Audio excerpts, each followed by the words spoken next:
U.S. and Iran now at a boiling point. Good evening. I'm Alan Campbell. And I'm Anu Prakash. Thousands of American troops will be heading overseas as Iran is vowing, quote, vigorous vengeance in the wake of an airstrike that killed a top general. The Pentagon is deploying roughly 3,500 more troops to the Middle East. Those soldiers from the 82nd Air Division out of Fort Bragg, North Carolina, could leave as early as this weekend.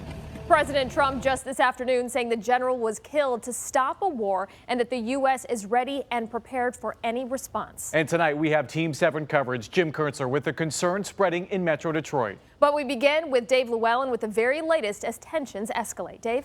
Alan, the Iranian government is calling this an act of international terrorism. And in the nation's capital, a debate over patriotism and putting the country at risk of war.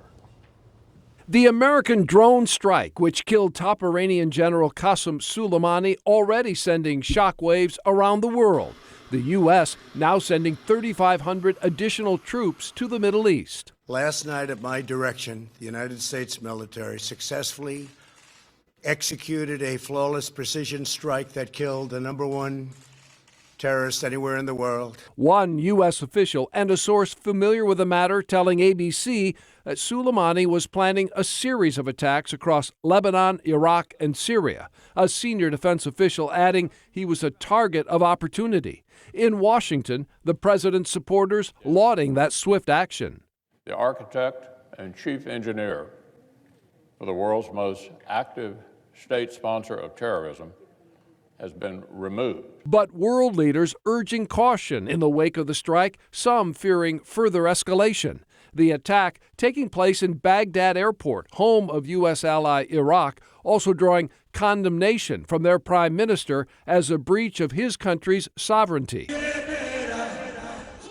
Iranians taking to the streets as their supreme leader vows severe revenge against the United States, perhaps turning the thousands of American troops and intelligence workers in the region into targets, and prompting police in the U.S. to step up security at high-profile locations.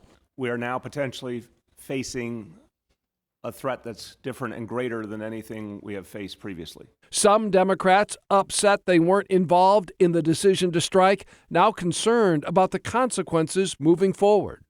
This action may well have brought our nation closer to another endless war, exactly the kind of endless war the president promised he would not drag us into. A major question now is not if, but how Iran responds, possibly by attacking oil tankers or ships as they were accused of doing last year, or by trying to take down a prominent American military or diplomatic official as retribution. It's something that has everyone on edge. Alan, Anu? Thank you, Dave. And the escalating tensions between the U.S. and Iran have many people, as you mentioned, on edge right here, though, in Metro Detroit. And our Team 7 coverage continues with Jim Kurtzer, who's live tonight in Dearborn, talking to members of the Arab American community. Jim?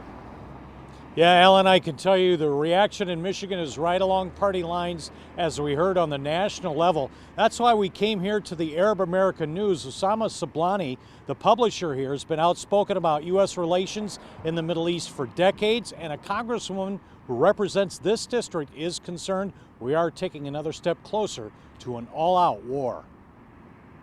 This is a political game that's being played, and the American people are being fooled. Once again, this is another weapons of mass destruction garbage. A drone strike in Iran killed the top general, Qasem Soleimani. Congresswoman Debbie Dingell says he was known for acts against the U.S. But what happens now? Nobody can say that this was a good man. I'm fear that we are escalating very quickly a potential war in the Middle East and are endangering our own country and Americans throughout the world. Osama Sablani says this will affect how the world will now view the United States. We cannot just take a license to kill people just because we don't like or it serves our interests. Because what kind of a nation we are going to be? We believe that we're the greatest nation on the face of this earth. That's not how we should behave. The administration is sending 3,500 U.S. troops to the region. Who's calling the shots moving forward? Any use of military force that is part of escalating tensions or potential war must come to the Congress. And anything that could put us in a war must be voted on by the United States Congress. And Osama Sablani says Iran will retaliate. He says they're calculating it now. Live in Dearborn, Jim Kurtzner, 7 Action News. And again, this has a lot of people on edge. Jim, thank you. And of course, we will bring you any breaking developments on the Iran conflict, both on air and online at WXYZ.com. And be sure to join David Muir with live coverage from overseas at 6:30 tonight on World News.